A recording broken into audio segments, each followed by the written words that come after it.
विशिष्ट शिक्षकों का प्रमोशन से पहले एक चीज है दोस्तों, एक है सेवा निरंतरता और एक है वेतन संरक्षण।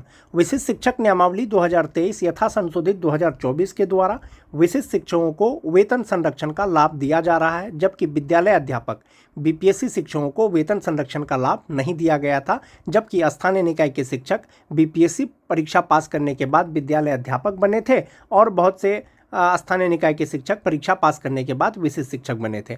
दोनों राज्यकर्मी हैं। दोनों में अंतर इतना है दोस्तों, विशिष्ट शिक्षक के नियमावली में वेतन संरक्षण का जिक्र किया हुआ था, जबकि विद्यालय अध्यापक के नियमावली में इस चीज का जिक्र किया हुआ नहीं था। तो बीपीएससी शिक्षकों को दोस्तों वेतन संरक्षण का लाभ नहीं दिया गया था स्थानीय निकाय के शिक्षकों को, जबकि विशिष्ट शिक्षकों को दिया गया है नियमावली में। और नियमावली में वेतन संरक्षण के रिगार्डिंग कोई भी सूचना नहीं दी गई थी दोस्तों। ये है दोस्तों श्री मदन मोहन झा दरभंगा शिक्षक माननीय के द्वारा जो तारांकित प्रश्न पूछा गया था माननीय शिक्षा मंत्री से, श्री सुनील कुमार माननीय शिक्षा मंत्री शिक्षा विभाग बिहार के द्वारा जवाब दिया गया था दोस्तों। प्रश्न मोस्ट इंपोर्टेंट है दोस्तों। प्रश्न है, क्या सही है कि बिहार सरकार शिक्षा विभाग के गजट अधिसूचना संख्या 786 दिनांक 15 मार्च 2024 के कंडिका 5 में वर्णित 8 वर्ष की सेवा अनुभव पूर्ण करने वाले नियोजित से बीपीएससी उत्तीर्ण कर विद्यालय अध्यापक में ज्वाइन करने वाले शिक्षक को अगले पे मैट्रिक्स में प्रोन्नति देने का बात कहा गया है। इनके अनुसार इन्होंने प्रश्न पूछा था दोस्तों, जो स्थानीय निकाय के शिक्षक बीपीएससी शिक्षक बने हैं, विद्यालय अध्यापक बने हैं, क्या 8 वर्ष का जिनका सेवा पूर्ण हो गया था पहले स्थानीय निकाय के रूप में, क्या उनको अगले पे मैट्रिक्स पर प्रोन्नति देने का बात कहा गया है? तो माननीय शिक्षा मंत्री के द्वारा कहा गया था दोस्तों कि वस्तु स्थिति यह है कि अधिसूचना संख्या 786 दिनांक 15 मार्च 2024 के कंडिका 5 के द्वारा बिहार लोक सेवा आयोग से नियुक्त शिक्षकों को प्रोन्नति देने से संबंधित प्रावधान है। यानी नियमावली में स्पष्ट किया गया है कि जो बीपीएससी शिक्षक है उनको प्रमोशन दिया जाएगा। लेकिन इनका सवाल था कि जो स्थानीय निकाय के शिक्षक जो बीपीएससी शिक्षक बने हैं पूर्व की सेवा के आधार पर, तो नियमावली में दिया गया है दोस्तों कि विद्यालय अध्यापक यानी बीपीएससी शिक्षकों को भी प्रमोशन दिया जाएगा। विशिष्ट शिक्षकों से संबंधित जो सवाल था दोस्तों, क्या यह सही है कि बिहार सरकार शिक्षा के गजट अधिसूचना संख्या 2460 दिनांक 26 दिसंबर 2023 के कंडिका 9 में वर्णित 8 वर्ष की सेवा अनुभव पूर्ण करने वाले नियोजित से सक्षमता उत्तीर्ण कर विशिष्ट शिक्षक के रूप में ज्वाइन करने वाले शिक्षक अगले पे मैट्रिक्स में प्रोन्नति देने का बात कहा गया है? यानी उनके अनुसार कहा गया है, पूछा गया था दोस्तों कि 26 दिसंबर 2023 का जो लेटर था पत्रांक 2460, उसमें जो नियोजित शिक्षक का 8 वर्ष का सेवा पूर्ण हो गया है, सक्षमता परीक्षा पास करने के बाद विशिष्ट शिक्षक बन गए हैं, क्या उनको अगले पे मैट्रिक्स में प्रोन्नति देने का बात कहा गया है? एक ये सवाल हो। दूसरा सवाल था दोस्तों, यदि उपरोक्त खंडों के उत्तर स्वीकारात्मक है तो क्या सरकार नियोजित शिक्षकों में 8 वर्ष की सेवा अनुभव पूर्ण करने वाले बीपीएससी विद्यालय अध्यापक एवं सक्षमता उत्तीर्ण विशिष्ट शिक्षक के पद पर ज्वाइन करने वाले शिक्षक अगले पे मैट्रिक्स में प्रोन्नति देने एवं शिक्षकों के वर्षों के कार्य अनुभव के लिए लाभ देने का विचार रखती है? यदि हाँ तो कब तक, नहीं तो क्यों? यानी उनके द्वारा सवाल पूछा गया था दोस्तों, जो नियोजित शिक्षक बीपीएससी शिक्षक बने हैं या विशिष्ट शिक्षक बने हैं और जिनका पहले 8 साल सेवा हो गया था, क्या उनको उनका प्रमोशन किया जाएगा? अगले पे मैट्रिक्स पे उनको प्रोन्नति दिया जाएगा? यदि दिया जाएगा तो कब तक, नहीं दिया जाएगा तो क्यों? ये सवाल पूछा गया था और माननीय शिक्षा मंत्री के द्वारा दोस्तों इसके रिगार्डिंग 28 फरवरी को जवाब दिया गया था। उनके द्वारा कहा गया था कि वस्तु स्थिति यह है कि अधिसूचना संख्या 2460 दिनांक 26 दिसंबर 2023 के कंडिका 9 के द्वारा विशिष्ट शिक्षकों के प्रोन्नति से संबंधित प्रावधान है। यानी जो नियमावली है 2023 का विशिष्ट शिक्षक का, उसमें प्रोन्नति का प्रावधान है। बिहार विद्यालय विशिष्ट शिक्षक नियमावली 2023 के द्वारा स्थानीय निकाय शिक्षक से विशिष्ट शिक्षक बने शिक्षकों को पूर्ण वेतन संरक्षण का लाभ दिया गया है और उसमें जो दोस्तों वेतन संरक्षण का लाभ दिया गया है, पे प्रोटेक्शन का लाभ दिया गया है। चूंकि स्थानीय निकाय शिक्षक पंचायती राज एवं नगर निकाय के शिक्षक हैं, जबकि विद्यालय अध्यापक एवं विशिष्ट शिक्षक राजकर्मी की श्रेणी के तहत आते हैं, जिस कारण 8 वर्ष के सेवा अनुभव पूर्ण करने वाले स्थानीय निकाय शिक्षकों को अगले पे मैट्रिक्स में प्रोन्नति देने एवं शिक्षकों के वर्षों के कार्य अनुभव के लिए लाभ देने हेतु कोई भी प्रस्ताव विभाग के समक्ष विचाराधीन नहीं है। माननीय शिक्षा मंत्री के द्वारा जवाब दिया गया था कि दोस्तों जो विशिष्ट शिक्षक बने हैं स्थानीय निकाय के शिक्षक से परीक्षा पास करने के बाद नियमावली के अनुसार उनको वेतन संरक्षण दिया गया है, यानी वेतन संरक्षण का बात नियमावली में कहा गया है, जबकि उनका जो कार्य अनुभव है, पहले जो स्थानीय निकाय के शिक्षक के रूप में उन्होंने जो कार्य किया है उसका लाभ देने का कोई भी प्रस्ताव विभाग के समक्ष विचाराधीन नहीं है। यानी विशिष्ट शिक्षकों का प्रमोशन तो होगा, पदोन्नति तो होगा, किस प्रकार से होगा, वो विशिष्ट शिक्षक नियमावली 2023 के तहत होगा। बीपीएससी शिक्षकों का प्रमोशन तो होगा, जो स्थानीय निकाय के शिक्षक बीपीएससी शिक्षक बने हैं उनका प्रमोशन तो होगा, लेकिन बिहार विद्यालय अध्यापक नियमावली 2023 के अनुरूप होगा। जो उनका पहले का सेवा था दोस्तों, फिलहाल उसका गणना नहीं किया गया है और विशिष्ट शिक्षक नियमावली के अनुसार सिर्फ और सिर्फ वेतन संरक्षण का लाभ दिया जा रहा है, अभी पे प्रोटेक्शन का लाभ दिया जा रहा है। यदि विभाग के द्वारा, सरकार के द्वारा विशिष्ट शिक्षकों को या विद्यालय अध्यापकों को जो नियोजित शिक्षक परीक्षा पास करने के बाद बने थे, यदि उनको सेवा निरंतरता या उनका जो कार्य अनुभव है यदि उनका लाभ दिया जाएगा तो बाद में हो सकता है कि नियमावली में संशोधन हो, वो आपको आने वाले समय में पता चलेगा। जहां तक बात विशिष्ट शिक्षकों का है दोस्तों, नियमावली के अनुसार सिर्फ और सिर्फ उनको अभी वेतन संरक्षण का लाभ दिया जाएगा। और जहां तक बात प्रमोशन का है या प्रमोशन चार्ट का है दोस्तों, वो किस प्रकार से होगा विशिष्ट शिक्षकों का या विद्यालय अध्यापकों का, बारी बारी से देखेंगे दोस्तों। विशिष्ट शिक्षक नियमावली 2023 यथा संशोधित 2024 में कहीं भी विशिष्ट शिक्षकों का कार्य अनुभव या सेवा निरंतरता से संबंधित कोई भी चर्चा नहीं किया गया है दोस्तों। नियमावली में जो चीज़ दिया गया है उसका लाभ विशिष्ट शिक्षकों को मिलेगा। एक मोस्ट इंपोर्टेंट चीज़ है दोस्तों, पॉइंट नंबर 9 का है प्रोन्नति।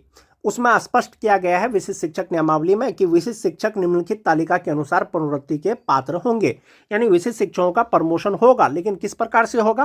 पहली बात तो यह है कि दोस्तों विद्यालय में जो विशिष्ट शिक्षक होंगे वो कुल 4 प्रकार के विशिष्ट शिक्षक होंगे। एक होगा बेसिक ग्रेड का, एक होगा स्नातक ग्रेड का, एक होगा माध्यमिक स्कूल का, एक होगा उच्च माध्यमिक स्कूल का, यानी 1 to 5 के विशिष्ट शिक्षक, 6 to 8 के विशिष्ट शिक्षक, 9 10 के विशिष्ट शिक्षक, 11 12 के विशिष्ट शिक्षक। जो 1 to 5 के विशिष्ट शिक्षक हैं दोस्तों, जब उनका प्रमोशन होगा, पदोन्नति होगा, तो वो 6 to 8 के विशिष्ट शिक्षक बन जाएंगे। जो 6 to 8 के विशिष्ट शिक्षक का प्रमोशन होगा दोस्तों, वो 6 to 8 के वरीय विशिष्ट शिक्षक बन जाएंगे। और जो 9 10 के जो विशिष्ट शिक्षक हैं, यदि उनका प्रमोशन होगा तो वो 11 12 के विशिष्ट शिक्षक हो जाएंगे। जो 11 12 के विशिष्ट शिक्षक हैं दोस्तों, उनका प्रमोशन होगा तो वो 11 12 के वरीय विशिष्ट शिक्षक बन जाएंगे। और जो 1 to 5 से 6 to 8 में जो विशिष्ट शिक्षकों का प्रमोशन होगा वो उपलब्ध रिक्तियों के अनुसार होगा। और जो 6 to 8 के विशिष्ट शिक्षक वरीय विशिष्ट शिक्षक बनेंगे दोस्तों, वो अपने ही स्थान पे बन जाएंगे। जबकि जो 9 10 के विशिष्ट शिक्षक, 11 12 के विशिष्ट शिक्षक बनेंगे रिक्तियों के अनुसार, यानी वैकेंसी रहेगा तो होगा, अन्यथा नहीं होगा। जो 11 12 के विशिष्ट शिक्षक हैं, यदि उनका प्रमोशन होता है तो वो अपने ही स्थान पे हो जाएंगे। तो एक चीज तो ये क्लियर है दोस्तों, नियमावली के अनुसार उनका प्रमोशन तो होगा 1 to 5 से 6 to 8 में, 6 to 8 से वरीय 6 to 8, 9 10 से 11 12 में और 11 12 से वरीय 11 12 के विशिष्ट शिक्षक। लेकिन कब होगा?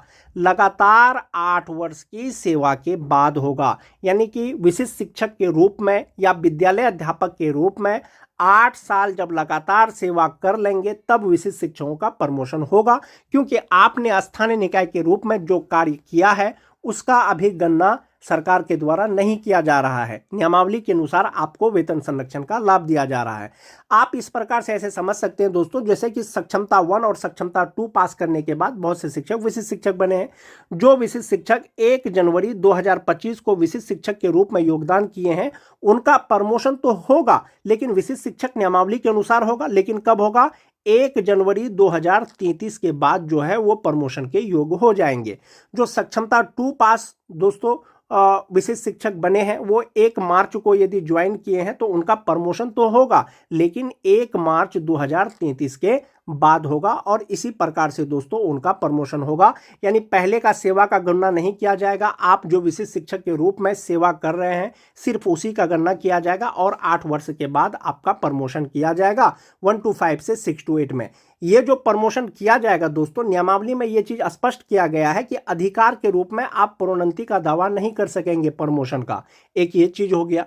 दूसरा चीज हो गया, सभी प्रोन्नति उपलब्ध रिक्तियों के अधीन होगी। जो सीट रहेगा वैकेंट दोस्तों, तभी आपका जो है प्रमोशन होगा और विभागीय नीति को ध्यान में रखते हुए किया जाएगा। प्रमोशन से संबंधित जो मोस्ट इंपोर्टेंट चीज है दोस्तों, सभी प्रोन्नति विभाग की प्रचलित नीति के अनुसार की जाएगी और अपेक्षित योग्यता सहित पात्रता के अधीन होगी। यानी जब प्रमोशन आपका किया जाएगा, जो योग्यता है वो होना चाहिए। जैसे कोई 1 to 5 के विशिष्ट शिक्षक हैं, उनका क्वालिफिकेशन मान जाते हैं कि वो इंटर किए हुए हैं, डीएलएड किए हुए हैं, टीईटी दक्षता जो भी हो दोस्तों वो पास हैं, लेकिन 8 साल की सेवा के बाद जो वो प्रमोशन यदि वो लेना चाहेंगे तो उनको ग्रेजुएट होना चाहिए। यानी 6 to 8 के विद्यालय अध्यापक या विशिष्ट शिक्षक बनने के लिए जो योग्यता होना चाहिए वो आपके पास योग्यता होना चाहिए, तभी आपका प्रमोशन किया जाएगा। जो 9-10 के शिक्षक विशिष्ट शिक्षक का यदि प्रमोशन होता है 11-12 में दोस्तों, तो 11-12 के जो विशिष्ट शिक्षक बनने के लिए या शिक्षक बनने के लिए जो योग्यता चाहिए वो योग्यता उनके पास होना चाहिए, तभी प्रमोशन किया जाएगा। यानी आपके लिए योग्यता अनिवार्य है यदि आप प्रमोशन लेना चाहते हैं तो, और 8 साल के सेवा के बाद आपका प्रमोशन किया जाएगा। विशिष्ट शिक्षक नियमावली 2023 का पॉइंट 8 में कहा गया है दोस्तों, विशिष्ट शिक्षक को जो है वेतन संरक्षण का लाभ मिलेगा, पे प्रोटेक्शन का लाभ मिलेगा, और जो पे प्रोटेक्शन दिया जाएगा वो फिटमैन मैट्रिक्स के अनुसार दिया जाएगा, जो विशिष्ट शिक्षक नियमावली के अनुलग्न क में दिया गया है। और उसके बाद है दोस्तों वरीयता से संबंधित। बहुत से विशिष्ट शिक्षकों के मन में यही संशय बना हुआ है, आखिर वरीयता का निर्धारण किस प्रकार से होगा। जो सबसे ज़्यादा सीनियर होंगे, सक्षमता 1 पास शिक्षक सीनियर होंगे या सक्षमता 2 पास सीनियर शिक्षक होंगे। तो दोस्तों विशिष्ट शिक्षक नियमावली 2023 में सक्षमता 1, 2 या 3 करके किसी भी चीज़ को डिफ्रेंशिएट नहीं किया गया है। इसमें बस सिंपल सा कहा गया है कि वरीयता का निर्धारण जो किया जाएगा, जिला स्तर पर जो है वरीयता सूची तैयार की जाएगी, जिसमें 1 to 5 का अलग, 6 to 8 का अलग, 9-10 का अलग और 11-12 का अलग वरीयता सूची तैयार किया जाएगा। अलग अलग जब लिस्ट बन जाएगा तो उसमें मोस्ट सीनियर कौन होंगे, उसके लिए दोस्तों 3-4 मापदंड विभाग के द्वारा नियमावली में ही दिया गया है। पहला जो ऑप्शन है दोस्तों वो है कि स्थानीय निकाय शिक्षक के रूप में प्रशिक्षित वेतनमान प्राप्त करने की तिथि से 2003 से लेकर के 2022 तक बहाल जो भी स्थानीय निकाय के शिक्षक बहाल हुए थे और परीक्षा पास करने के बाद जो विशिष्ट शिक्षक बने हैं, जो वरीयता का निर्धारण किया जाएगा दोस्तों, जो 1 to 5 के शिक्षक हैं, तो प्रशिक्षित वेतनमान यानी आपको प्रशिक्षित वेतनमान कब से मिल रहा है, एक वो हो गया। दूसरा, बहुत से शिक्षक ऐसे होंगे दोस्तों जिनका प्रशिक्षित वेतनमान प्राप्त करने की तिथि एक ही होगा। जैसे टीटी पास शिक्षक, बहुत से शिक्षकों का जो प्रशिक्षित वेतनमान प्राप्त करने की तिथि है ना, वो 2019 से है और सेम डेट से है। ऐसी स्थिति में उसका जो जन्म तिथि है वरीयता निर्धारण करने के लिए जो है वो मापदंड तय करेगा। एक तो हो गया डेट ऑफ बर्थ हो गया। दूसरा हो गया दोस्तों, बहुत से शिक्षक ऐसे हो सकते हैं उनका प्रशिक्षित वेतनमान का तिथि एक ही हो और जन्म तिथि भी एक ही हो, तो उनका जो नाम का अल्फ़ाबेट है दोस्तों वो उसका वरीयता तय करेगा। उसके बाद अगर इसके अतिरिक्त कोई मामला आता है दोस्तों, विभाग इस पर निर्णय लेगा और विशिष्ट शिक्षकों का जो वरीयता निर्धारण होगा दोस्तों वो 1 to 5 का अलग होगा, 6 to 8 का अलग होगा, 9-10 का अलग होगा और 11-12 का अलग होगा। मोस्ट इंपॉर्टेंट चीज़ है दोस्तों कि जो वरीयता का निर्धारण होगा वो आपके प्रशिक्षित वेतनमान प्राप्त करने की तिथि से होगा। ऐसा नहीं है कि कोई सक्षमता 1 पास करके पहले विशिष्ट शिक्षक बन गए हैं, कोई सक्षमता 2 पास करने के बाद में विशिष्ट शिक्षक बने हैं, तो सक्षमता 1 पास करके जो विशिष्ट शिक्षक बने हैं वो 2 वाले से सीनियर हो जाएंगे। नियमावली के अनुरूप उनका नहीं होगा दोस्तों। नियमावली के अनुरूप प्रशिक्षित वेतनमान प्राप्त करने की तिथि अगर वो सेम है तो जन्म तिथि, अगर वो भी सेम है तो नाम का अल्फ़ाबेट, और इसके अतिरिक्त अगर कुछ आता है तो विभाग इस पे निर्णय लेगा। और जो सक्षमता 1 और सक्षमता 2 या सक्षमता 3 या सक्षमता 4 से संबंधित है दोस्तों, उसका प्रभाव सिर्फ आपके प्रमोशन पे पड़ेगा। क्योंकि जनवरी 2025 में जो विशिष्ट शिक्षक के पद पर योगदान किए हैं, 8 साल बाद 1 जनवरी 2033 को वो प्रमोशन के लिए योग्य हो जाएंगे। जो सक्षमता 2 वाले हैं 1 मार्च को ज्वाइन किए हैं तो 1 मार्च 2033 को योग्य होंगे। यानी 8 साल का सेवा का जब गणना किया जाएगा, आपका प्रमोशन किया जाएगा, तो संभवतः 3-2 से पहले सक्षमता 1 वाले का प्रमोशन होगा और वरीयता का निर्धारण प्रशिक्षित वेतनमान प्राप्त करने की तिथि से ही होगा। जैसा कि आप देख पा रहे होंगे दोस्तों, जो बेसिक ग्रेड का स्टार्टिंग बेसिक पे है वो 25,000 रुपया है, 6 to 8 का 28,000 रुपया है, 9-10 का 31,000 है और 11-12 का 32,000 है। बहुत से शिक्षक खास करके छठा फेज वाले जिनका बेसिक ग्रेड का मान जाते हैं मूल वेतन उनका 25,000 से यदि वे शुरू करते हैं, 8 साल बाद यदि उनके पास योग्यता होगा स्नातक ग्रेड का शिक्षक बनने के बाद, 8 साल बाद जो उनका इंडेक्स होगा वो 8वें इंडेक्स पर, 8वें इंडेक्स उनका जो बेसिक पे होगा वो 30,750 रुपया होगा। चूंकि 8 साल बाद यदि उनका प्रमोशन होता है दोस्तों, तो उनका बेसिक पे 34,440 रुपया होगा। भले ही वे प्राइमरी स्कूल में रहेंगे, लेकिन उनको जो वेतन मिलेगा वो 6 to 8 का मिलेगा और यही उनका बेसिक पे हो जाएगा। सेम रूल दोस्तों 11-12 में भी 6 to 8 में भी इसी प्रकार से होगा। यदि कोई 6 to 8 के विशिष्ट शिक्षक हैं, खास करके छठा फेज वाले, वो 28,000 से शुरू करते हैं। 8वां जो इंडेक्स है उनका 34,440 रुपया का है। यदि उनका प्रमोशन होता है दोस्तों, तो उनका बेसिक पे 36,680 रुपया हो जाएगा।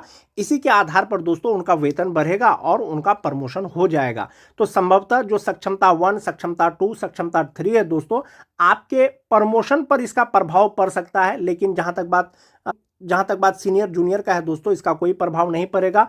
प्रमोशन के लिए लगातार 8 साल का सेवा होना अनिवार्य है नियमावली के अनुसार। आज के वीडियो में दोस्तों बस इतना ही। वीडियो अच्छी लगे तो अपने दोस्तों में लाइक और शेयर जरूर कर दें। मिलते हैं एक नए वीडियो के साथ, तब तक के लिए धन्यवाद।